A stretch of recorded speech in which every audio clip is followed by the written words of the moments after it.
السلام عليكم ورحمة الله تعالى وبركاته. اليوم قناة هيلو فود جابت لكم واحد لاطاغت باردة اقتصادية وسهلة مهلة. بالنسبة لهاد المقادير ديال هاد لاطاغت الباردة، حاجتنا في جوج علب ديال الحليب 500 مليلتر. كما كانت النوعية ديالو كنديروها في واحد الكاسرونة اللي غتكون عندي فوق النار. وحاجتنا كذلك بجوج ديال الساشيات ديال الفلون شوكولا، او الا بغيتو ديروا كراميل. انا فضلت ندير الشوكولا.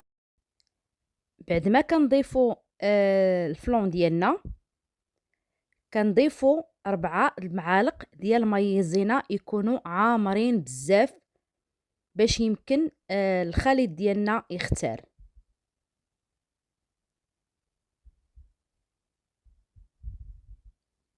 وكنضيفوا كذلك 6 المعالق. انا درت هنايا السكر كلاصي، اذا كانت موفره عندكم سنيده ديروا 4 المعالق.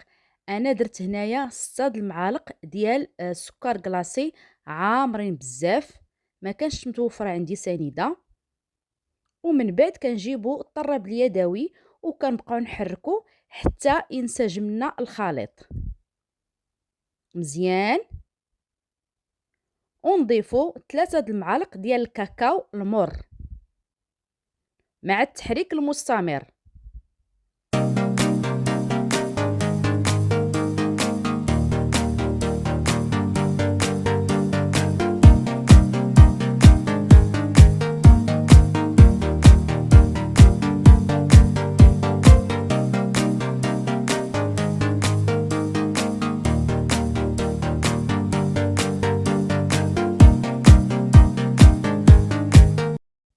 بعد ما درنا الخليط فوق النار، كنجيبو 6 ديال الباسطات، ماشي البسكوي العادي، باسطات، يا اما هذيك الباسطه اللي فيها الشوكولا يا اما الفاني.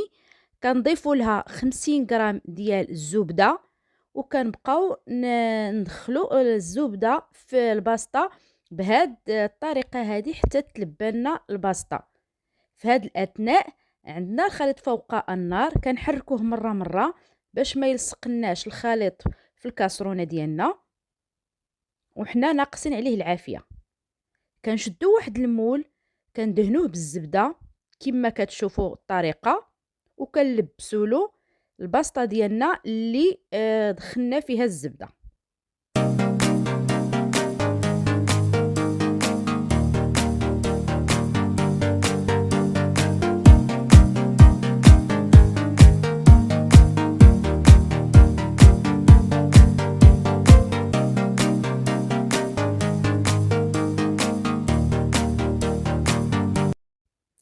انا هنايا غنجيب الكاس وغنبقى نبرك على ديك الباسطه باش تلصق ليا مزيان مع بعضياتها ويكون السمك ديالها هو هذاك. ولكن غنتخلى على الكاس وغنكمل بيديا، لان الباسطه بدات كانت كتلصق ليا في الكاس. وكنبقى هكذا كنبرك عليها مزيان بيديا حتى كتقاد ليا لا فورم على حسب اللاطه. وكندخلها للثلاجه تبرد شي شويه باش تقاد ويكون عندها القوام كما بغينا يكون عندنا. بالنسبه للخليط اللي كنت حطيته فوق العافيه مع التحريك المستمر، غنضيف له 12 مربعات ديال الشوكولا. انا هنايا عندي شوكولا عاديه، يمكن لكم ديروا شوكولا الممتاز، انا كانت موفره لي غير الشوكولا العاديه. وضفتو ونبقاو مع التحريك المستمر.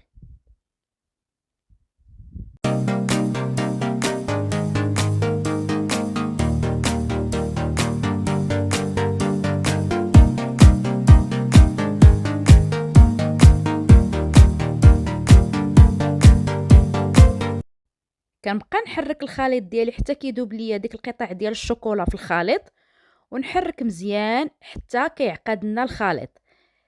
من بعد ذلك كنخرجوا اللاطه ديالنا من الثلاجه بعد ما تماسكنا الباسطه ديالنا، وكنديروا الخليط في واحد المصفات ونبقاو نصفيوها بديك الطراب اليدوي، باش الا كانت فيها شي حبيبات ولا شي حاجه تبقى لنا في المصفات. ومن بعد كندخلوها للثلاجة تبرد لنا وتشد القوام ديالها. البنات دغيا دغيا كتبرد، ما كاملاش 3 سوايع وكتبرد. انا هنايا فضلت نزينها بالشوكولا المر. يمكن لكم تزينوها بالسكر كلاصي ولا باي حاجه بغيتو، اي حاجه متوفره عندكم في الدار. زينتها بالشوكولا المر باش تعطيني واحد الطعم متجانس ما بين الشوكولا اللي لداخل واللي اللي زينت به. كتجي غزاله البنات، حاولوا تجربوها، واقتصاديه بزاف، ما كتطلبش مجهود كبير، وسريعه في التحضير، وكتوجد في ساع. بالنسبه للشكل النهائي ديال لاطاغ ديالنا ها هي وجدات.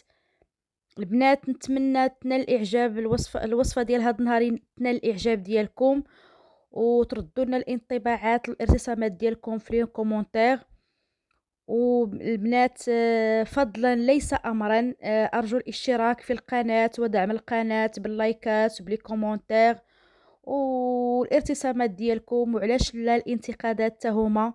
وإلى الوصفة القادمة مع قناة هيلو.